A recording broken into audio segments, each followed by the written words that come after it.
So yun, what's up mga tropa? May tanggap tayo dito na Winner X. Ito. So ang problema nito mga tropa ay pagka nagkambyo siya ay hindi umaarangkada yung motor. So yan. Ito ay 2,892 km. Yan, bagong-bago mga tropa. So tinignan ko yung langis niya mga tropa. Ayan nangyari. Sunog.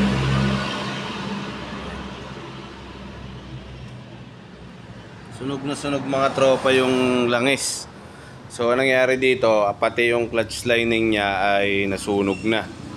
So possible nito si customer ay malakas gumamit ng clutch. Medyo babad siyang pumiga ng clutch. Hindi siya nagre-release. Kaya ganitong nauubos ang lining. So moment of truth, buksan natin to mga tropa. Pero yan ay 100% ay ubos ang clutch lining nito. So kalasing ko lang muna mga tropa.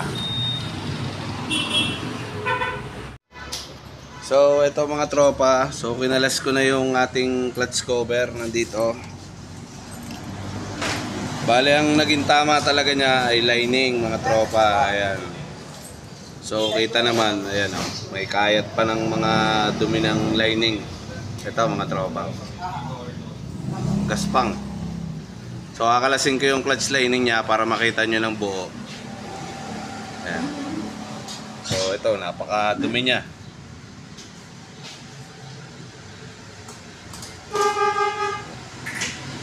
Talagang ubos na ubos. Kasi ito mga tropa, kahit naka-primera siya, so wala talaga, hindi talaga sumasabit. Primera, segunda, trasera, wala. So ubos na ubos yung lining. Ayan. So pag-iwalayin lang natin sa clutch up niya para makita natin ang ayos.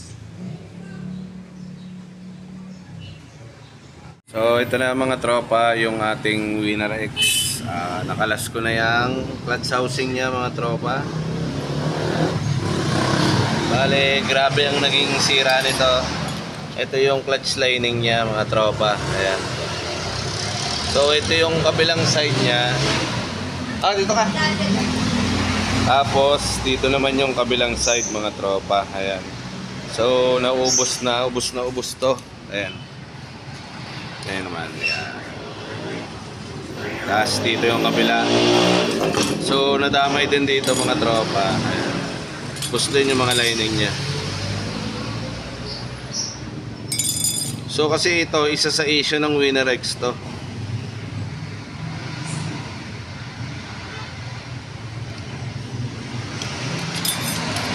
So yan, ubos na.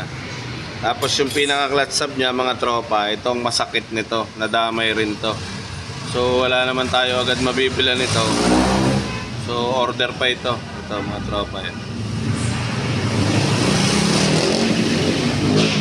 So ang lalim nung naging tama nito, ayan, nahukay siya.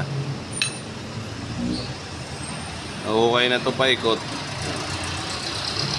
So remedyohan na lang muna natin to para magamit yung motor. At order tayo ng bagong pyesa nito. So kung gusto naman ni customer, orderan muna natin bago natin buuin. Para isang salpakan lang na brand new lahat. Pero pwede pa namang i-remedyo to. Pero mas maganda, palit na ng bago. Order pa rin tayo ng bago nito mga tropa.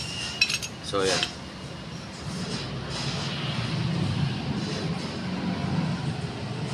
So grabe ang naging ubos ng lining nito mga tropa. So masyadong sagad yung ginawa dito sa clutch cable niya. Sobrang tigas. Ngayon pag nag-release ka ng clutch lever, nakakapit pa rin dito yan mga tropa sa lining. Kaya ganitong naubos. So marami na ring cases na ganito sa Winner X na nauubos yung clutch lining.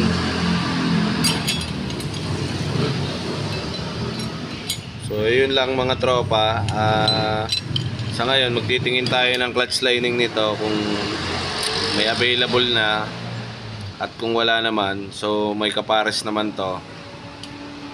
Parang halos parehas lang ng mga 125 to mga tropa. So, tignan na lang natin. Linisin ko muna mga tropa.